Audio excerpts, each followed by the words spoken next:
Hey guys, and welcome to our sixth and last episode of this series of how to bring FC Barcelona to European greatness. Today, we're going to be reviewing my starting lineup, formation, and more. So let's get straight into it.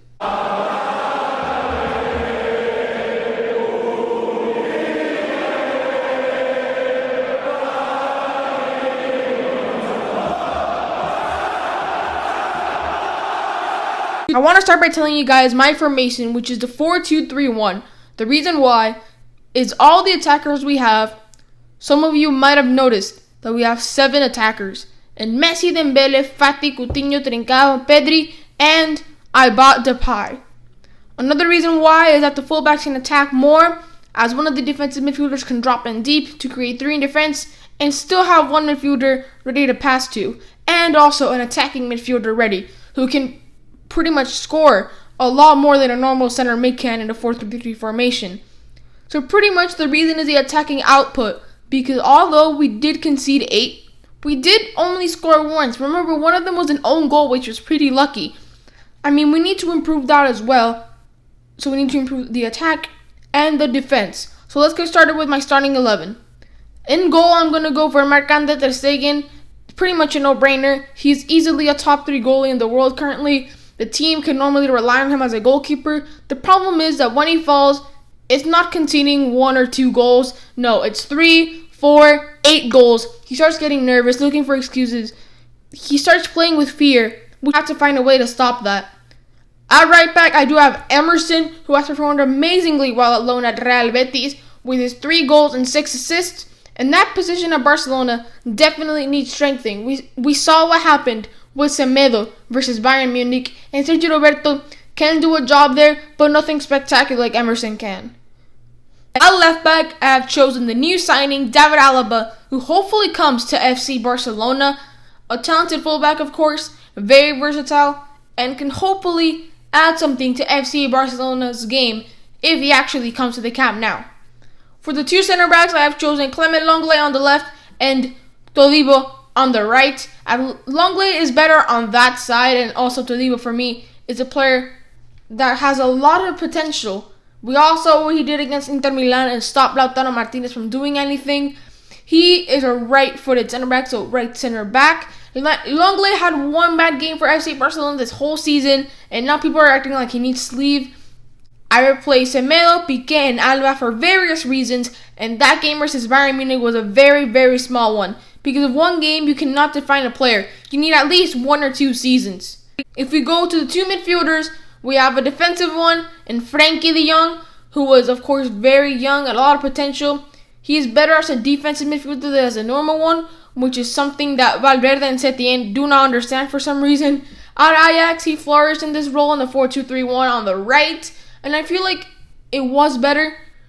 On the other side, we do have a slightly questionable one. Some people might question this, Enrique Puig, because he isn't a defensive midfielder, okay? But I feel that's someone that Barcelona need in this kind of team, because if we go with 2 defensive midfielders, there's going to be a space between the attacking midfielder and the defensive midfielders, and we need someone to kind of transition in between those 2, and that's what Enrique Puig can do. That's what he does best. So I would put him there on the left center mid position, and I think he's shown us what he can do. He can pass the ball. He always knows where to pass to.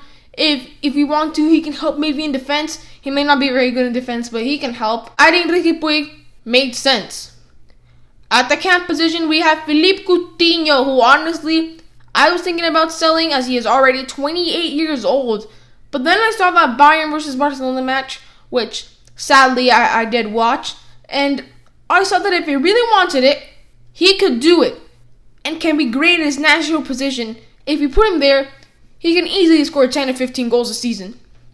On the left wing, a controversial one in Ansu Fati. Some think he is too young, which I understand as he's only 17. But we will have great players on the bench who can come in if Ansu's tired. Right wing position, I have chosen Leo Messi, of course, who can cut inside, kind of play as a cam.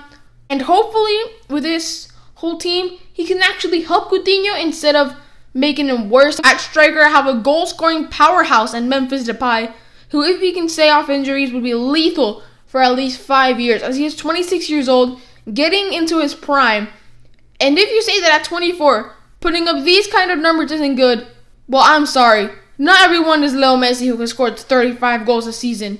On the bench, we do have Neto and Peña as our goalkeepers who can pretty much never compete with Ter Stegen. Ter Stegen is way too good. So both of them are on the bench. In the fullbacks, I have Jordi Alba on the left, who can challenge Alaba for that position if he really wants it, because these past few years, Jordi Alba has not had any competition, and he needs that to be at his best level. On the right, we do have Sergio Roberto. For me, it's a 2-in-1 package deal, pretty much, as he can be a right back or a midfielder. In midfield, we would have Busquets, Pjanic, and Monchu as our bench. Monchu, for me, would be getting some minutes, kind of like Puig this season, around 500, 700 minutes, which would be good enough for his first season with the first team. Pjanic and Busquets, of course, a little on the older side. For me, I would have preferred Aleña or Pjanic, but there's no space now for him.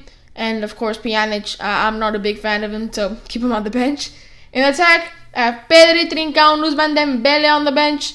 The reason why I don't have an ST here is because Messi and Fati can play there if anything happens to Memphis Depay, which is good. And our wingers have so many options. In a versatile Pedri, who can be a midfielder. I expect him to get around the same as Monchu in terms of minutes on the pitch. Trincao, a special player who can bring something to the team. And Dembele, I expect him to be a starting player and play a lot of games too, rotating with Depay and Fati, maybe put Messi up front, kind of like that. But I just thought Depay would have helped Messi more in terms of goals that he can score, which is a lot of goals. So this would be my starting 11. If you forgot, it would be Ter Stegen, Alaba, Lenglet, Todibo, Emerson, Puig, De Jong, Fati, Coutinho, Messi, and Depay up front. I feel like this is a good balance of using what we have and bringing in the necessary. This team has a lot of good things that the old team from the 1920 season didn't have, which is youth. We have 6 players under 25 years old. We actually have one at 26 years old. We have pace. Last season we only had Fati and Dembele, who are mostly on the bench. Now we have Depay, Fati, Dembele, Emerson, and Alaba, who can also bring some pace. Also with something we needed last season, as we had 2 inside forwards and wingers, which is not good at all, which made everything really, really hard. So as for the starting 11, that's what it would look like on paper. But on the pitch, this is actually how I wanted to look like. You can see a lot more offensive, a lot more balance actually, as Ricky Puig can be kind of in the middle of those 2 players. As we need to score many goals, the defense is still with a lot of cover. In attack, this would be a very good shape, a lot of options, some balance with wherever you go. You have players you can still 1-2 with. You always have an option to pass to. In defense, a lot more conservative. Of course, Messi staying up there at the top, ready if a counterattack is needed, because he needs to stay there to conserve his energy. Players coming back, but not too back, as we already have cover in defense. So yes, guys, make sure to put your Dream 11 in the comments down below. Thank you guys so much for watching this video all the way through. And as for me, see you guys tomorrow. Broken alone, I feel the rain crashing down all around this empty town. I'm searching for the lost and found.